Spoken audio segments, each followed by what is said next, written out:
Bonjour à tous et bienvenue sur ma chaîne Pixel et Vecteur. Aujourd'hui on va parler de Photoshop et je vais vous parler de la petite mise à jour qui vient d'être faite la semaine dernière et qui va concerner voilà, des petites choses. Donc un outil assez intéressant qu'on attendait depuis très longtemps, qui est donc la déformation cylindrique, et puis après pour le reste des petites mises à jour un petit peu cosmétiques. Alors je vous montre déjà une première chose assez minime, c'est lorsque vous avez la règle et que vous tirez des repères comme ça, de ce type-là, si vous faites maintenant un clic droit sur le repère ici, vous voyez, et que pour ça vous avez votre outil de déplacement, très important. Vous faites un clic droit, et là vous avez modifié les repères, vous avez verrouillé, effacé, oui, mais vous avez surtout modifié les repères, et vous allez pouvoir changer la couleur des repères. Alors, vous voyez que là, si je décide de mettre mes repères en rose, voilà, je fais OK, vous me dites, oh, ça n'a pas changé, si, c'est parce qu'il est sélectionné. Mais si je le désélectionne, il est bien rose. Voilà. Donc vous voyez, je peux aussi me remettre sur ce repère, le sélectionner, appuyer sur la touche d'effacement, et il disparaît, ce qui n'était pas le cas avant. Il fallait le remettre dans la règle. Autre petite chose aussi qui sont apparues là, c'est que quand je vais dans affichage repères, on a la disposition des repères, ça existait déjà avant, où on pouvait comme ça se faire, vous voyez, des petites dispositions comme on le voulait, donc ça existait déjà. Vous voyez que maintenant on a la couleur qui est apparue là, mais ce qui est nouveau, c'est que je peux sélectionner, toujours avec mon outil de déplacement, je peux aller sélectionner plusieurs, alors oui, ici je vais faire OK d'abord, je vais aller sélectionner plusieurs, vous voyez, alors là, a priori, on se dit, pour en sélectionner un deuxième, il faudrait appuyer sur la touche majuscule. Eh bien non, il va falloir appuyer sur la touche Alt, Option et majuscule. Et là, vous voyez, je peux en sélectionner un deuxième, je pourrais aussi aller prendre le troisième là, le quatrième là, et tout en restant sur un des traits, je pourrais aller comme ça les déplacer, vous voyez, et venir les installer ici. Voire éventuellement, évidemment, si je clique droit sur un des repères, modifier les repères et leur mettre une couleur différente. Voilà, vous voyez, pas de problème. Et si je refais majuscule Alt et que je reclique, par exemple, sur ces quatre-là, et je peux aussi appuyer sur la touche effacement pour les effacer. Voilà. Donc vous voyez, c'est une petite chose assez intéressante, ça va vous permettre de gérer mieux vos repères. Par contre, si vous voulez éventuellement donc effacer tous les repères, il y a quand même une chose qui est vachement bien, qui reste, c'est effacer les repères ici, avec un raccourci clavier que vous faites vous-même. C'est moi qui l'ai fait. Et je vous rappelle que si vous voulez faire vos propres raccourcis clavier, vous allez dans le menu édition, raccourci clavier, vous allez chercher dans le menu en question, en l'occurrence là c'était le menu affichage, donc vous allez chercher mon menu affichage, il faut que j'ouvre l'affichage, il faut que je descende, alors jusqu'à ce que je tombe sur la partie repères, voilà c'est ici, et vous voyez dans effacer les repères, je peux cliquer sur la partie là, et lui mettre un raccourci clavier. Si le raccourci clavier existe, il va vous le dire, il va vous dire à quoi ça le raccourci clavier, ça vous intéresse pas, vous pouvez l'utiliser, et par contre l'ancien raccourci disparaît, ou bien vous trouvez comme moi une méthode pour qu'il y en ait aucun, vous voyez, moi j'ai mis pomme, alt, CTRL R, bon c'est les trois doigts, vous voyez, qui sont à côté de la touche d'espace, voilà, je mets comme ça l'index, le majeur et l'auriculaire sur les trois touches là, et j'appuie sur R, et ça marche très bien. Et vous allez après l'enregistrer dans votre ensemble de raccourcis clavier, très important ici, vous voyez, avec ce petit bouton ici qui vous dit, voilà, normalement il devrait mettre un message ici qui vous dit qu'il va enregistrer ici. Voilà, je vous le mets, voilà. Et là, il me l'a enregistré dans mon espace de travail qui s'appelle Daniel. Voilà, et quand je fais OK ici, et maintenant c'est bon. Si je retourne dans l'affichage, j'ai bien donc, vous voyez, effacé les repères ici. Et si je le fais, hop, mes repères disparaissent. Voilà. Bon, ça c'était des petites choses, mais bon, c'est toujours pas mal d'avoir des petites améliorations comme ça. C'est au niveau de la productivité, au niveau du quotidien, c'est toujours plus agréable. Deuxième chose, il y a un outil aussi qui a été un petit peu amélioré, c'est l'outil qui se trouve ici. Donc l'outil de sélection d'objets a été amélioré, c'est-à-dire que l'algorithme de la sélection de l'objet va se rapprocher de l'algorithme que l'on utilise lorsque l'on fait une sélection du sujet. Alors il n'est pas encore aussi bon que la sélection du sujet, mais il est meilleur. Alors bon, vous allez me dire ça sert à quoi? En fait ça sert quand vous êtes sur cet élément-là, si vous cochez Finder d'objet ici, voilà, je le coche, vous voyez, ça va tourner ici, et là vous allez avoir la possibilité d'avoir, vous voyez, des sélections qui vont venir s'installer. Et là, vous voyez, si je clique sur la partie bleue ici, hop, vous allez voir apparaître mon personnage entier qui est sélectionné, et puis bizarrement, un petit bout là, je sais pas trop pourquoi, mais là, rien de plus facile que de prendre le lasso, de vous mettre en mode plus et d'appuyer sur la touche Alt, vous voyez, pour soustraire cette partie-là, et ça y est, je suis bon. Voilà. Donc là, par exemple, ici, pour cette image, ce que je pourrais très bien faire, c'est aller lui dire, j'aimerais bien, quand je suis ici, il m'a fait déjà mes sélections, je viens me positionner ici, vous voyez que là, il me sélectionne que le chapeau, mais si je descends en dessous, il me sélectionne tout le personnage. C'est parfait, je clique dessus, je vais avoir ma sélection qui apparaît, et là, je peux faire, par exemple, un petit niveau, et éclaircir ou assombrir mon personnage, vous voyez, pas de problème. Voilà. Je pourrais faire rapidement comme ça une petite amélioration, sans avoir à rentrer trop dans le détail. Voilà, donc vous voyez, c'est quelque chose de tout à fait agréable. Je vous montre peut-être sur une autre image les particularités de cet outil. Vous voyez ici, je vais venir ici, je vais prendre par exemple cette image-là. Voilà, vous voyez que là, si je suis toujours sur cet outil, vous voyez, c'est en train de tourner ici, voilà, et quand je suis là, ça y est. Alors là, vous voyez, le personnage, il a été sélectionné. Super. Mais si je regarde sur l'autre personnage, regardez, vous voyez, il m'a sélectionné des tas d'autres choses. Alors là, il m'a sélectionné cette partie-là. Je clique pour voir un peu qu'est-ce que c'est exactement. Voilà, là, il est en train de regarder. Et voilà ce qu'il m'a trouvé. Vous voyez, c'est pas exactement ce qu'il me montre en bleuté. Vous voyez, c'est quelque chose de beaucoup plus compliqué, vous voyez. Mais je vais avoir ici, vous voyez, des parties comme ça, voilà, qui sont un petit peu différentes.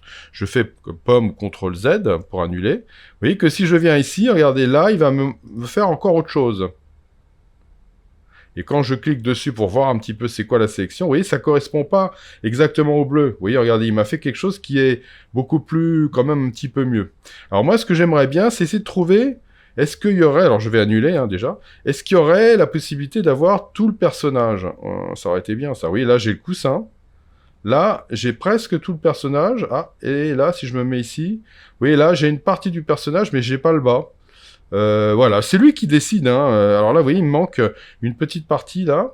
Et si je viens ici, par contre, il me prend tout ça. Je vais cliquer pour voir ce que ça me donne. Oui, c'est un peu la loterie. C'est des algorithmes. Mais vous voyez que, regardez, il m'a pris quand même toute cette partie-là. Il m'a pas pris qu'une petite partie de la cup comme il me le montrait ici. Donc, vous voyez, cette partie-là aussi, si je fais un petit réglage, il n'y a pas de problème, vous voyez, si j'éclaircis ou si j'assombris, vous voyez, je vais avoir quand même quelque chose de tout à fait correct et je pourrais comme ça faire des modifications assez rapidement. Et puis si je fais pomme Z encore et que je reviens, vous voyez, je peux avoir mon coussin tout seul. Je pourrais aussi avoir mon mug, mais alors bizarrement, il y a le mug, mais il n'y a pas le... Oui, il n'y a pas la anse. Voilà, bon voilà, vous voyez, c'est un petit peu, là, j'ai l'autre mug, vous voyez. Là, j'ai le personnage complet sans le mug, voilà. Voilà, donc vous voyez, c'est quelque chose qui est soit intéressant, mais en tout cas qui va vous faire gagner du temps malgré tout. Et donc l'algorithme, en théorie, il est censé être meilleur, notamment dans les cheveux. Donc là, oui, je vais sélectionner ce personnage-là pour voir un petit peu, voilà. Et on va regarder un petit peu qu'est-ce qui se passe si je lui dis qu'il m'isole le personnage, pour voir simplement. Et vous voyez que, regardez les cheveux, les cheveux sont quand même nettement mieux qu'ils l'étaient avant. Vous pouvez me faire confiance. J'avais fait l'essai avant. Et regardez, je vais vous mettre une couleur unie pour qu'on ait un peu une idée de la détection des cheveux. Voilà, et vous voyez que les cheveux ici sont quand même nettement meilleurs, ils sont nettement meilleurs qu'avant. Alors par contre, bizarrement, oui, vous avez laissé une partie là, qui n'est pas, qui fait partie du fond et pas du bras, enfin bon, c'est, bon voilà, bon, c'est des algorithmes, alors il faut les prendre comme ils sont, et puis il faut améliorer les choses. Alors oui, je pense que c'est parce qu'il doit y avoir une mèche de cheveux, en fait, et que donc il n'a pas été trouvé en dessous. Bon. Voilà, bon, mais vous partez de ça et après vous améliorez votre masque, je pense quand même que, c'est un énorme plus malgré tout, je trouve que c'est vraiment très très bien. Voilà, donc ça c'était donc la petite amélioration donc de l'outil, donc on va dire sélection de l'objet. La dernière chose qui a été attendue depuis extrêmement longtemps, c'est le fait que maintenant on va enfin pouvoir faire des déformations cylindriques. Enfin, il a fallu que 25 ans. Alors, regardez. Je vais me positionner sur cette image-là et je vais lui demander d'importer et d'incorporer. Donc, l'image, alors je vais sur mon bureau, je vais dans là, je viens ici, je vais ici, et je vais prendre donc cette image-là. Voilà, vous voyez, je vais la positionner ici. Alors, vous voyez que là, comme c'est un objet dynamique, puisque je l'importe, je vous rappelle que quand vous importez, si vous avez mis la préférence importation, vous allez importer un objet dynamique. et ben vous voyez que j'ai un objet dynamique et donc je peux réduire déjà d'office sa taille. Alors je vais le mettre à la bonne taille. Et puis là, je peux valider. Mais si je veux pas valider, ici, vous voyez, vous avez là la possibilité de cliquer sur ce petit bouton ici et d'aller dans personnaliser. Et tout à fait en bas, vous allez avoir cylindre. C'est-il pas beau? Et là, vous voyez que vous allez pouvoir donc prendre... Voilà. Voilà. Ok, je vais le remonter à peu près comme ça. Enfin, il faut après essayer de jongler un petit peu avec tout ça. Alors là, il faudrait que je le redescende un peu comme ça, que je me mette ici pour le remonter, et que là, je le redescende un peu, vous voyez. Et ça va commencer à être beaucoup plus pratique, vous voyez, hein, c'est quand même vraiment super. On va partir de quelque chose, voilà, qui est déjà à peu près cylindrique à la base. Voilà, et là, ça commence à être déjà nettement mieux. Alors, c'est peut-être pas parfait, hein, mais vous avez compris l'idée, ça sera à vous de le rendre parfait. Voilà, je vais valider mon petit élément, et si je le passe maintenant en incrustation, vous voyez que je commence à avoir quelque chose de tout à fait pas mal. Là, vous voyez, ça déborde un peu, mais bon, je ferai un masque pour l'améliorer. Ou, autre possibilité, je vous la montre aussi, c'est que là, on va dire que je vais l'importer, simplement pour des raisons de temps, pour que ça aille plus vite. Je vais réimporter mon élément, mais on va partir du principe que ça n'est pas un objet dynamique. Donc, je vais le valider en temps, voilà, pour le rendre comme ça. Et là, je vais enlever l'objet dynamique. Voilà. Donc, je vais donc... le mettre en pixelisé, où est-ce qu'il est mon... Voilà, pixeliser le calque. Voilà. Donc là, vous voyez, j'ai pas un objet dynamique. Donc si je veux réduire cette image, je fais un pomme T ou un CTRL T pour les PC. Et puis, je vous rappelle que maintenant, c'est proportionnel par défaut. Donc je peux prendre n'importe quelle poignée pour le rendre proportionnel, voilà. Et là, ce qui serait peut-être intéressant, ce serait peut-être de faire tourner un petit peu comme ça. Voilà. Voilà. Là, je vais le réduire encore un peu. Voilà. Et là, vous voyez que je vais être plus bord ici. Et là, ce serait pas mal de faire peut-être un clic droit et de faire une distorsion pour lui dire qu'ici, on pourrait le ramener ici. Et là, on pourrait le ramener comme ça. Vous voyez, pour que mes bords ici soient bien contre le bord de de mon mug. Et après, ici, vous voyez, qu'est-ce que j'ai ici? Je vais recliquer sur le petit bouton qui est là. Oui, ça change rien. Et je peux faire cylindre. Voilà, vous voyez que là, j'ai cumulé les deux. Voilà, hop, je reviens ici. Là, vous voyez qu'il m'a gardé ma déformation d'avant. Voilà. Et là, voilà, là, ça me paraît déjà nettement mieux. Parfait, je valide ça. Et vous voyez que là, éventuellement, je suis pas en objet dynamique ici, mais on pourrait évidemment faire un objet dynamique et faire une distorsion aussi. Voilà. Et puis à partir de là, vous voyez, si je mets maintenant mon incrustation, vous voyez que j'ai quelque chose déjà qui est tout de suite beaucoup mieux. Voilà. Donc, vous voyez que là, cette déformation cylindrique, ça, c'est vraiment un truc génial qu'on attendait depuis très longtemps. Je vous rappelle qu'avant, comment on faisait pour faire un élément comme ça? On allait prendre la déformation. Et c'était une galère sans nom. Ou bien, si on n'avait pas la patience, on allait sur Illustrator, où on avait la possibilité de faire une déformation cylindrique et on le ramenait après dans Photoshop. Voilà. Donc maintenant, ça y est, c'est réglé. Il n'y a plus besoin. On a enfin du cylindrique ici, et c'est tant mieux. Voilà, donc ça, c'est une petite mise à jour intermédiaire, qui est pas grand-chose, qui est donc numérotée 23.4. Alors vous voyez, il y a déjà eu une mise à jour de fait, il y a une 23.4.1, mais je suis pas sûr que vous êtes tout de suite déjà sur la point 1 d'office par défaut. Voilà, donc vous voyez, voilà, je vous laisse faire tout ça, mais vous voyez, petite chose, mais intéressante.